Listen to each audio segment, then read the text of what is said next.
Turma, sem querer eu bati aqui na câmera e aí travou o negócio aí, né? Mas vamos lá.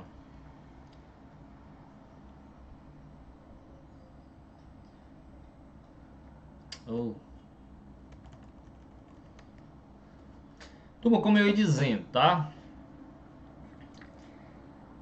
Para essa doutrina, para a doutrina tradicional, bastava que eu pegasse a luva, colocasse na mão, se encaixou direitinho, eu tinha um crime.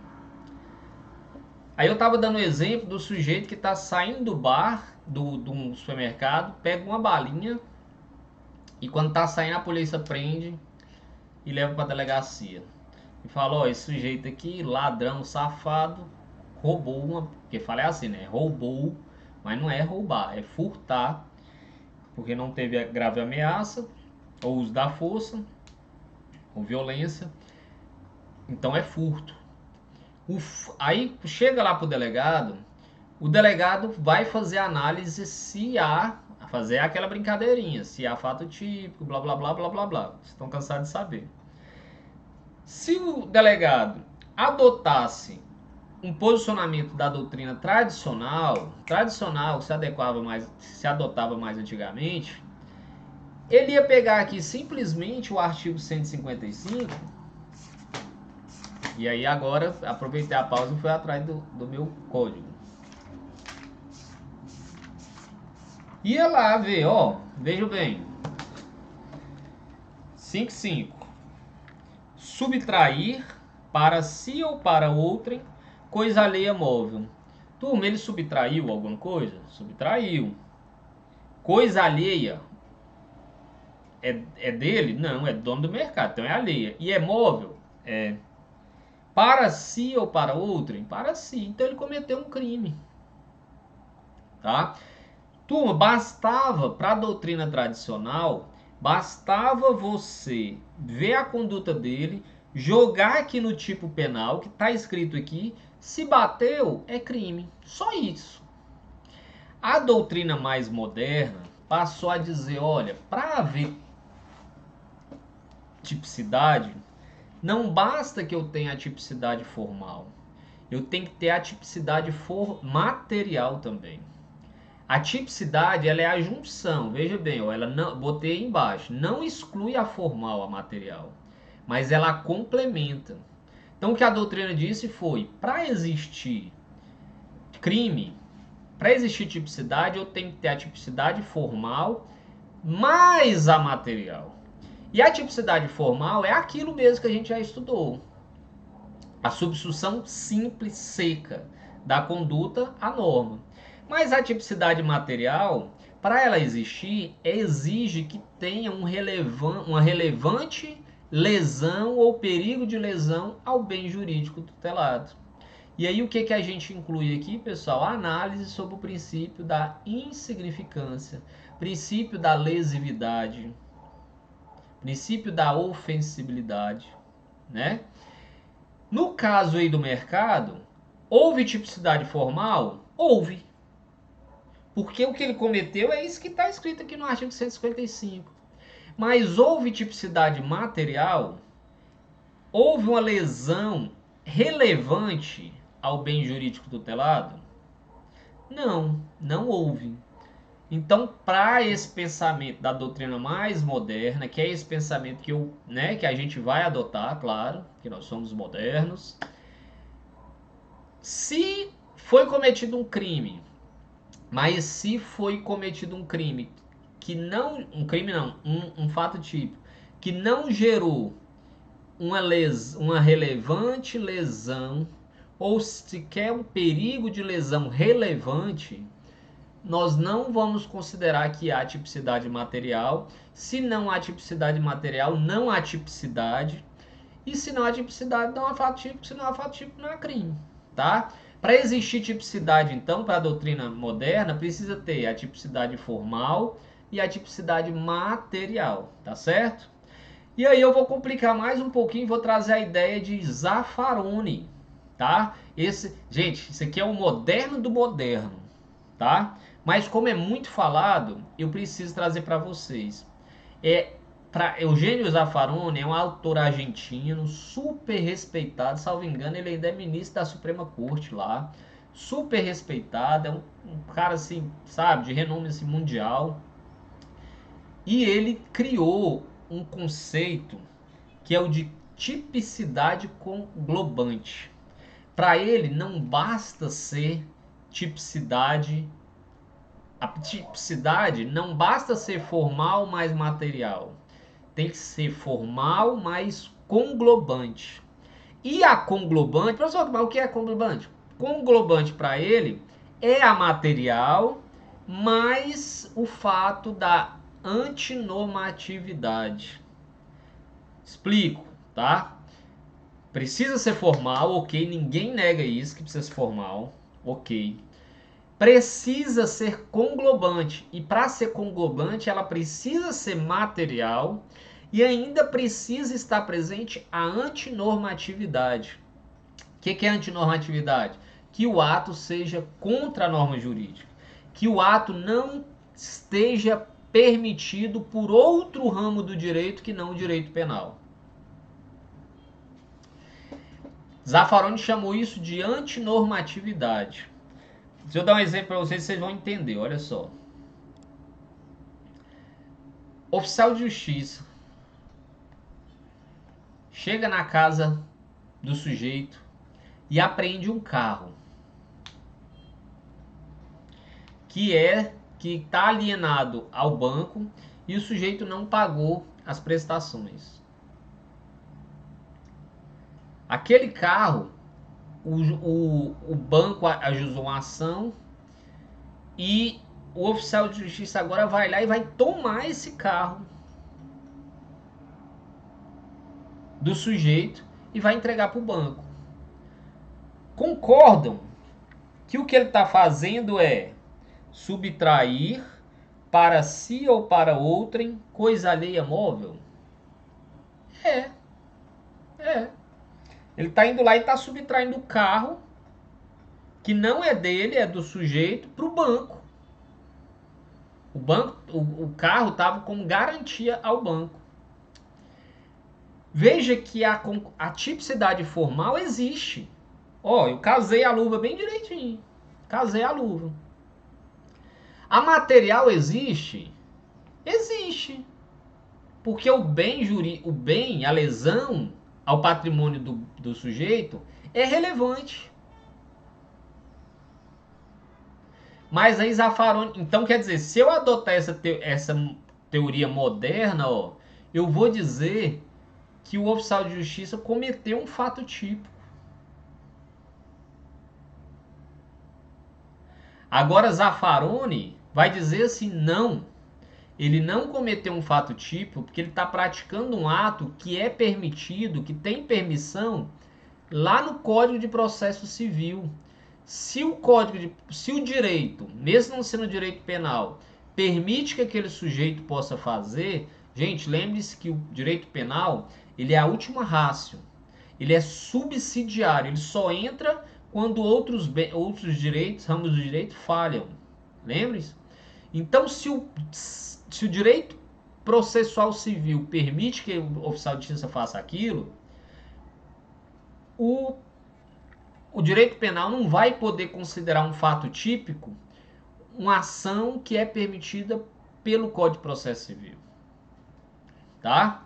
Eu já vou adiantar mais na frente que para a teoria moderna, se a gente não adotar a teoria da tipicidade conglobante, para a teoria moderna, nesse caso aqui do oficial de justiça, a tipicidade formal, a tipicidade material, mas não há antijuridicidade. A gente vai ver que um dos motivos de exclusão, das cláusulas de exclusão da antijuridicidade, é o exercício do estrito cumprimento do dever legal. O oficial de justiça está ali cumprindo o seu dever legal, a sua função. Então, por isso que ele não comete crime. Ele comete um fato típico, mas que não é antijurídico. Tá entendendo? Zaffaroni diz assim, não, ele não comete nenhum fato típico.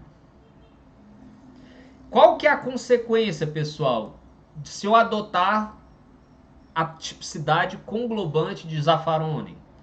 É que eu vou puxar lá do segundo substrato do crime o estrito cumprimento do dever legal e o exercício regular do direito e trazer aqui para a tipicidade.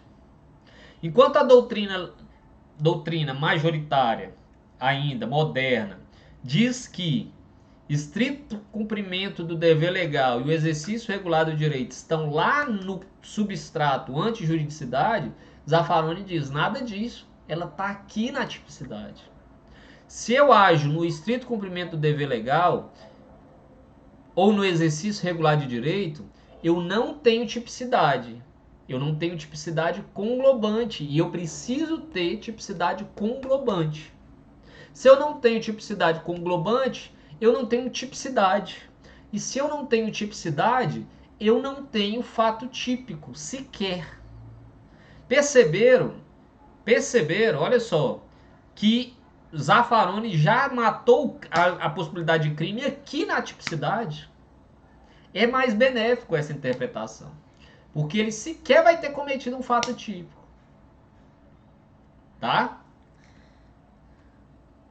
Turma, tipicidade não tem muito segredo, tá? Eu só vou deixar para vocês isso. Tipicidade é a substituição. Você pegar uma conduta e ver se está lá no tipo penal. Se tiver lá no tipo penal bem direitinho, a tipicidade. E claro, a gente vai adotar também os conceitos de teoria de tipicidade material e também os conceitos de tipicidade conglobante. Turma, qual é que prevalece? A teoria moderna diz que é formal e material. Mas a teoria da conglobante, embora o nosso código não tenha adotado, você pode tentar aplicar a teoria conglobante no processo de vocês, tá? Vocês não precisam ficar reféns do que diz o código, pode tentar se colar, colou. Desculpa. Aí, como eu disse, tipicidade é você pegar a sua conduta e ver se se encaixa bem direitinho no que diz a lei. Mas, turma, olha só, vai ter situações que eu não vou conseguir fazer isso diretamente. Pegar a conduta e pegar o tipo penal e encaixar. Vai ter situações que eu vou precisar de uma norma de extensão. E aí eu vou precisar, para encaixar a mão na luva, eu vou precisar da ajuda de um outro artigo, de um outro dispositivo, que a gente chama de normas de extensão. Lembra que eu falei para vocês que nos crimes omissivos impróprios, ou seja, nos comissivos por omissão, o sujeito vai lá e pratica um ato comissivo por omissão. O sujeito que não dá alimento para o seu pai, que está doente, que depende dele, e o pai morre, ele não comete crime de omissão de socorro ou tem um abandono material, não. Ele comete crime de homicídio. Só que o fato, veja bem, do crime de homicídio, o sujeito tá lá, ele fica 20 dias sem dar comida pro pai dele até que o pai dele morre. Veja bem, se eu pegar só o artigo 121, eu vou ver aqui, matar alguém. Eu não posso dizer que ele praticou essa conduta, porque matar alguém é uma ação. Mas eu vou poder dizer se eu utilizar esse artigo combinado com o artigo 13, parágrafo 2º, que eu já mostrei para vocês. Ó. A omissão é penalmente relevante quando o omitente devia e podia agir para evitar o resultado. O dever de agir incumbe a quem tenha por lei obrigação de cuidado, que é o caso do filho que tem obrigação de cuidado do pai. Então eu tenho que utilizar, para fazer a tipicidade aqui, uma norma de extensão que estende aquela prática do artigo 21 à prática que ele cometeu. E essa cláusula está lá no artigo 300, no artigo 13, parágrafo 2º. Quando eu tenho uma participação de menor importância, por exemplo, o cara entra para roubar uma casa, certo? E eu sou comparsa dele. Eu fico lá de fora só esperando, eu não pratico o fato, e eu fico lá de fora vigiando se vem a polícia, se chega alguém. Se chegar, eu ligo para ele, pro meu comparsa que entrou lá dentro da casa. Ora, eu não furtei, eu não roubei, eu só fiquei na esquina olhando para ver se a polícia chegava. Se eu pegar a tipicidade, se eu pegar e for fazer tradicional essa adequação, eu vou ver que a minha conduta não se enquadrou na conduta prevista no artigo 155, que é furtar. Quem furtou foi o cara que entrou. Mas se eu utilizar da mesma forma a norma de extensão do artigo 29, eu vou conseguir colocar o partícipe, aquele sujeito que teve uma participação de menor importância, ou mesmo o coautor, o mentor intelectual, no crime. Tá? A mesma coisa a tentativa. Turma, quem tenta matar não comete o artigo 121. Olha só, o artigo 121 é matar alguém. Ele não fala lá em tentar matar alguém. Mas eu consigo imputar o artigo 21 a uma pessoa que tentou por conta do artigo 14.2, que fala que pune-se o crime tentado. Então, pessoal, quando vocês forem futuramente delegados, promotores de justiça, nesse caso da tentativa, por exemplo, você vai dizer: imputo, denuncio como promotor de justiça, denuncio fulano de tal pela prática prevista como crime no artigo 121, CC, que é combinado com o artigo 14, inciso 2 do Código Penal. Se eu não colocar isso, pessoal, assim, se eu não fizer utilizar essa norma de extensão, não vai haver tipicidade, porque ele não matou alguém. Entenderam? Então eu estou fazendo a tipicidade, mas agora ao 121 combinado com o 14. Se ele matou por omissão, se ele praticou um ato, mas por omissão, eu não vou jogar só o 121. Eu vou jogar o 121 combinado, C/Czinho, que está nas denúncias, com o artigo 13, parágrafo 2º. Tá certo? Aí eu consigo fazer a tipicidade. Turma, encerramos por aqui. Vou finalizar aqui esse vídeo para a gente começar a gravar o outro. Sobre antijuridicidade.